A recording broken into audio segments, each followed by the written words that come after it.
Assalamualaikum warahmatullahi wabarakatuh. Perkenalkan, nama saya Ulfa dengan stambuk A231 20074 dari Universitas Tadulako, Fakultas Keguruan dan Ilmu Pendidikan, Program Studi Pendidikan Matematika. Baik, pada video kali ini saya akan membahas mengenai materi sistem bilangan real. Nah, jadi pada video kali ini kita akan menggali kembali pemahaman serta pengetahuan teman-teman mengenai apa sih itu bilangan real, kemudian apa saja operasi-operasi pada bilangan real, macam-macam bilangan real, serta sifat-sifat pada bilangan real. Baik, langsung saja kita ke video. Yang pertama yaitu pengertian bilangan real. Bilangan real atau bilangan real merupakan sebutan bagi bilangan asli atau kelompok bilangan yang terdiri dari angka-angka hitung dengan sifat natural. Nah, jadi bilangan real ini meliputi semua bilangan seperti bilangan bulat, bilangan asli, bilangan pecahan, dan bilangan-bilangan lainnya. Selanjutnya, operasi pada bilangan real. Operasi pada bilangan real ini terbagi menjadi 4, yaitu yang pertama penjumlahan, kemudian pengurangan, perkalian, dan pembagian. Yang pertama, penjumlahan.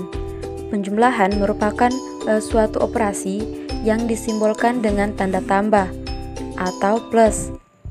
Penjumlahan terdapat pada bilangan positif dan negatif.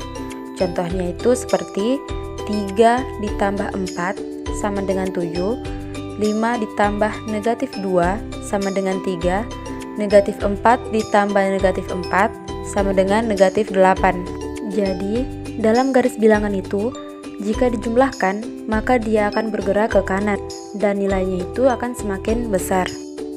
Yang kedua, yaitu pengurangan. Pengurangan ini disimbolkan dengan tanda kurang atau garis datar. Contohnya, 4 dikurang 2 sama dengan 2. 5 dikurang negatif 4 sama dengan 9. Negatif 3 dikurang negatif 6 sama dengan 3. Nah, pada garis bilangan, jika dikurangkan, maka dia akan bergerak ke kiri dan nilainya atau angkanya semakin kecil. Yang ketiga, perkalian. Nah, operasi perkalian ini disimbolkan dengan tanda kali atau silang. Jika di laptop atau komputer, biasanya disimbolkan dengan tanda bintang. Perkalian ini biasa disebut dengan operasi penjumlahan yang berulang. Contohnya, 6 dikali 3 sama dengan 12, 4 dikali negatif 5 sama dengan negatif 20, negatif 2 dikali negatif 7 sama dengan 14. Kenapa perkalian ini disebut sebagai penjumlahan berulang? Karena angka awalnya dapat dijumlahkan sebanyak angka yang dikalikan dan akan menghasilkan jumlah yang sama. Seperti 6 dikali 3 sama dengan 12. Itu sama halnya dengan angka 3-nya dijumlahkan sebanyak 6 kali atau angka 6-nya dijumlahkan sebanyak 3 kali dan akan menghasilkan jumlah yang sama, yaitu 12. Dan yang terakhir yaitu pembagian. Pembagian ini disimbolkan dengan tanda bagi atau titik 2. Contohnya, 15 dibahagi 3 sama dengan 5. 15 dibahagi negatif 3 sama dengan negatif 5. Negatif 15 dibahagi dengan negatif 3 sama dengan 5. Pembahasan selanjutnya yaitu macam-macam bilangan real. Di sini ada beberapa macam bilangan real atau bilangan-bilangan yang termasuk dalam bilangan real. Yang pertama, bilangan asli. Bilangan asli ini merupakan bilangan bulat yang positif dari 1 sampai tak hingga. Kemudian bilangan cacah, yaitu himpunan bilangan bulat yang tidak negatif atau himpunan bilangan asli yang ditambah 0. Jadi bilangan cacah ini juga termasuk bilangan asli. Hanya saja pada bilangan cacah ditambahkan 0. Jadi dari 0, 1, 2 sampai tak hingga. Nah, sedangkan bilangan asli dari 1 sampai tak hingga. Kemudian ada bilangan bulat.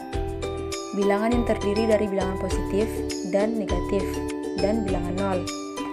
Setelah itu ada bilangan ganjil dan bilangan genap, di mana bilangan genap itu bilangan bulat yang habis dibagi 2. Contohnya 2, 4, 4, 6, 8, dan seterusnya. Dan negatif 2, negatif 4, negatif 6, dan seterusnya. Sedangkan bilangan ganjil adalah bilangan bulat yang tidak dapat dibagi 2. Kemudian ada bilangan prima, yaitu bilangan yang hanya memiliki 2 pembagi, yaitu 1 dan bilangan itu sendiri. Contohnya 2, 3, 5, 7, dan seterusnya. Ada bilangan komposit, yaitu bilangan yang faktor pembaginya lebih besar dari 2. Contohnya 4, 6, 8, 12. Ada bilangan pecahan yang merupakan salah satu bilangan yang sering kita jumpai.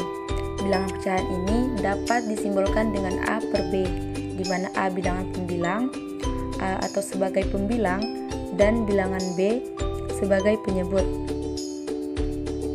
Selanjutnya ada bilangan real yang terdiri dari bilangan rasional dan irasional.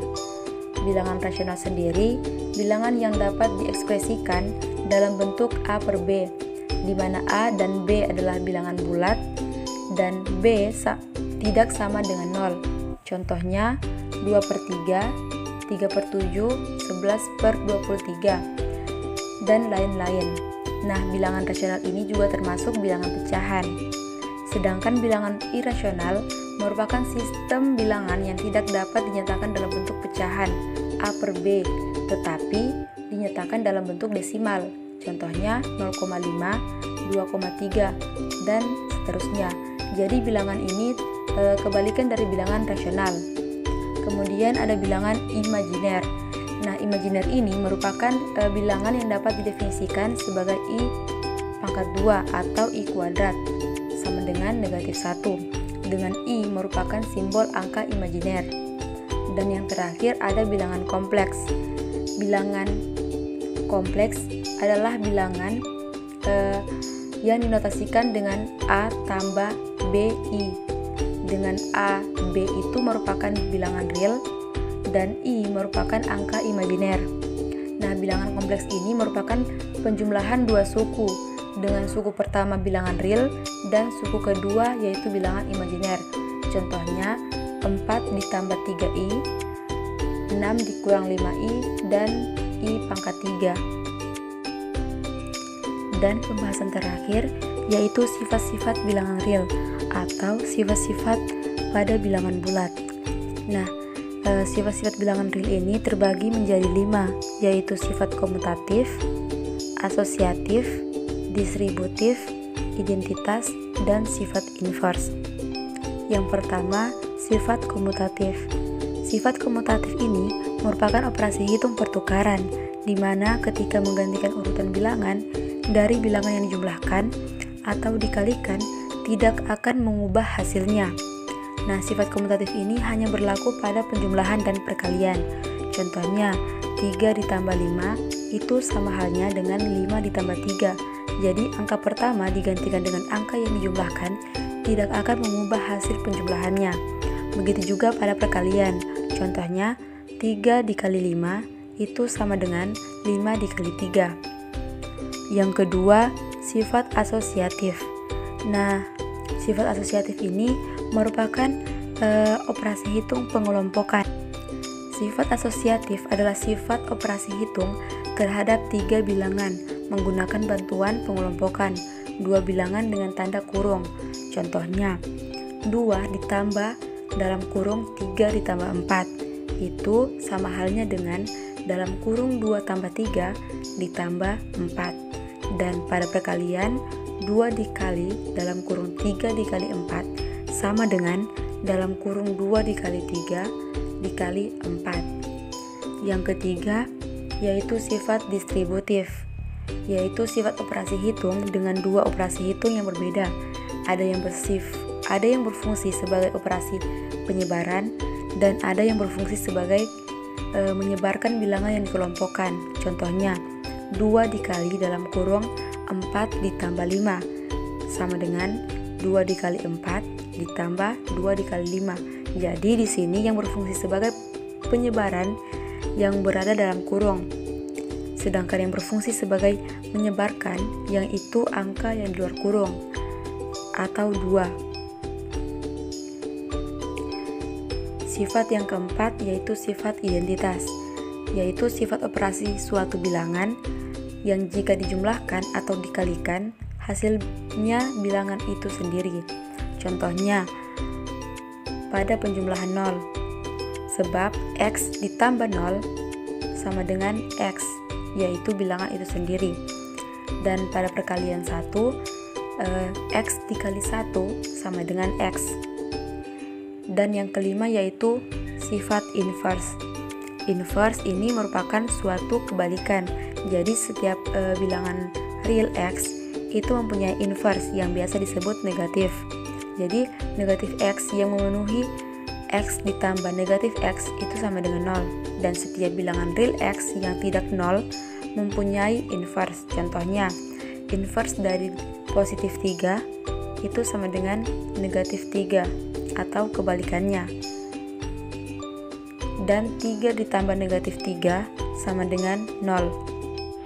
Sekian dari materi yang saya sampaikan. Lebih dan kurangnya saya mohon maaf. Wassalamualaikum warahmatullahi wabarakatuh. Dan terima kasih atas perhatiannya.